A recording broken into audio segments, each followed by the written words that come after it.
2026ರ ಆರಂಭದಲ್ಲೇ ಭಾರತ ತಂಡ ನ್ಯೂಜಿಲೆಂಡ್ ವಿರುದ್ಧ ಏಕದಿನ ಹಾಗೆ ಟಿ20 ಸರಣಿಗಳನ್ನಾಡಲಿದೆ. ಆನಂತರ ಡೈರೆಕ್ಟ್ ಟಿ20 ವಿಶ್ವಕಪ್ 20 ತಂಡಗಳ ನಡುವಿನ ಹೈ ವೋಲ್ಟೇಜ್ ಫೈಟ್ನಲ್ಲಿ ಭಾರತ ಟ್ರೋಫಿಯನ್ನು ಡಿಫೆಂಡ್ ಮಾಡಿಕೊಳ್ಳಬೇಕಿದೆ. ಆಲ್ರೆಡಿ ಸೂರ್ಯಕುಮಾರ್ ಯಾದವ್ ಕ್ಯಾಪ್ಟನ್ಸಿಯಲ್ಲಿ 15 ಆಟಗಾರರ ಸ್ಕ್ವಾಡ್ ಕೂಡ ಅನೌನ್ಸ್ ಆಗಿದೆ. ಸದ್ಯಕ್ಕೆ ಭಾರತಕ್ಕೆ ಇರುವಂತ ಒಂದೇ ಒಂದು ಟೆನ್ಷನ್ ಅಂದ್ರೆ ಅದು ನಾಯಕನ ಕಳಪೆ ಫಾರ್ಮ್. ಉಳಿದಂತೆ ಮ್ಯಾಚ್ ವಿನ್ನಿಂಗ್ ಪ್ಲೇಯರ್ಗಳೇ ಇದ್ದಾರೆ. ಟಿ20 ರ್ಯಾಂಕಿಂಗ್ ಪಟ್ಟಿಯಲ್ಲಿ ದಿನೇ ದಿನೇ ಕುಸಿತಾ ಇರುವಂತಹ ಸೂರ್ಯ ಕ್ರಿಕೆಟ್ ಕರಿಯರ್ನಲ್ಲೂ ಕೂಡ ಕುಸಿದ್ರ. ಗಿಲ್ರನ್ನ ಕೈ ಬಿಟ್ಟರು ಕೂಡ ಬಿಸಿಸಿಐ ಸೂರ್ಯನ ಮೇಲೆ ನಂಬಿಕೆ ಇಟ್ಟಿದ್ದೇಕೆ? ಈ ಬಗೆಗಿನ ಒಂದಷ್ಟು ಮಾಹಿತಿಯನ್ನ ಈ ವಿಡಿಯೋದಲ್ಲಿ ನೀಡ್ತೇನೆ. ನಾನು ಶಾಂತ. ನೀವು ಸುದ್ದಿಯಾನದ ಸಬ್ಸ್ಕ್ರೈಬರ್ ಆಗೋದಕ್ಕೆ ಮರಿಬೇಡಿ.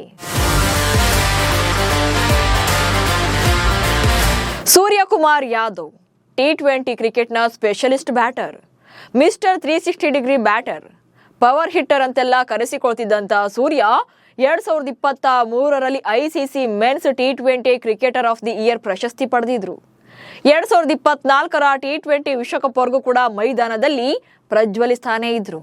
ಸೌತ್ ಆಫ್ರಿಕಾ ವಿರುದ್ಧದ ಫೈನಲ್ ಮ್ಯಾಚ್ ಅಲ್ಲಂತೂ ಸೂರ್ಯ ಹಿಡಿದಂತ ಅದೊಂದು ಕ್ಯಾಚ್ ಭಾರತವನ್ನ ಚಾಂಪಿಯನ್ ಪಟ್ಟಕ್ಕೇರಿಸಿತ್ತು. ಆದ್ರೆ ಯಾವಾಗ ವಿಶ್ವಕಪ್ ಗೆದ್ದ ಮೇಲೆ ರೋಹಿತ್ ಶರ್ಮಾ ಟಿ20 ಕ್ಯಾಪ್ಟನ್ಸಿಯನ್ನ ಬಿಟ್ಕೊಡ್ತಾರೋ, ಸೂರ್ಯನಿಗೆ ಕ್ಯಾಪ್ಟನ್ಸಿ ಸಿಗುತ್ತೋ, ಅಲ್ಲಿಂದ ಈಚೆಗೆ ಸೂರ್ಯನಿಗೆ ಹಿಡಿದಿರುವಂತ ಗ್ರಹಣ ಬಿಟ್ಟೇ ಇಲ್ಲ. 2025ರಲ್ಲಂತೂ ಸೂರ್ಯ ಕಂಪ್ಲೀಟ್ ಆಗಿ ಕಳಪೆ ಫಾರ್ಮ್ ನಲ್ಲೇ ಮರೆಯಾಗಿ ಬಿಟ್ರು. ಸೂರ್ಯನ ಈ ಗ್ರಹಣ ಟಿ20 ರ್ಯಾಂಕಿಂಗ್ ನಲ್ಲೂ ಕೂಡ ಶಾಕ್ ಕೊಟ್ಟಿದೆ. ಟಿ20 ಟಾಪ್ 10 ಬ್ಯಾಟರ್ ಶ್ರೇಯಾಂಕದಿಂದ ಹೊರಬಿದ್ದ ಸೂರ್ಯ ಫೆಬ್ರವರಿ 7ರಿಂದ ಅಂದ್ರೆ 2026ರ ಫೆಬ್ರವರಿಯಿಂದ ಐಸಿಸಿ ಟಿ20 ವಿಶ್ವಕಪ್ ಟೂರ್ನಿ ಆರಂಭ ಆಗುತ್ತೆ. ಇದರ ನಡುವೆ ಐಸಿಸಿ ನೂತನ ಟಿ20 ರ್ಯಾಂಕಿಂಗ್ ಅನೌನ್ಸ್ ಆಗಿದೆ. ಭಾರತ ಟಿ20 ತಂಡದ ಕ್ಯಾಪ್ಟನ್ ಆಗಿರುವಂತಹ ಸೂರ್ಯಕುಮಾರ್ ಯಾದವ್ ಬ್ಯಾಟರ್ಗಳ ರ್ಯಾಂಕಿಂಗ್ ನಲ್ಲಿ ಟಾಪ್ 10 ಪಟ್ಟಿಯಿಂದಲೇ ಹೊರಬಿದ್ದಿದ್ದಾರೆ. ಇತ್ತೀಚೆಗೆ ಸೌತ್ ಆಫ್ರಿಕಾ ವಿರುದ್ಧದ ಸೀರೀಸ್ನಲ್ಲೂ ಕೂಡ ಸದ್ದು ಮಾಡಿದ ಸೂರ್ಯ ಮತ್ತೆ 3 ಸ್ಥಾನವನ್ನ ಕುಸಿತ ಕಾಣೋ ಮೂಲಕ ಈಗ 13ನೇ ಸ್ಥಾನಕ್ಕೆ ಜಾರಿದ್ದಾರೆ. ಕಳೆದೊಂದು ವರ್ಷದಿಂದಲೂ ಕೂಡ ಸೂರ್ಯಕುಮಾರ್ ಯಾದವ್ ಬ್ಯಾಟಿಂಗ್ ನಲ್ಲಿ ಬಿಗ್ ಇನ್ನಿಂಗ್ಸ್ ಬಂದೇ ಇಲ್ಲ.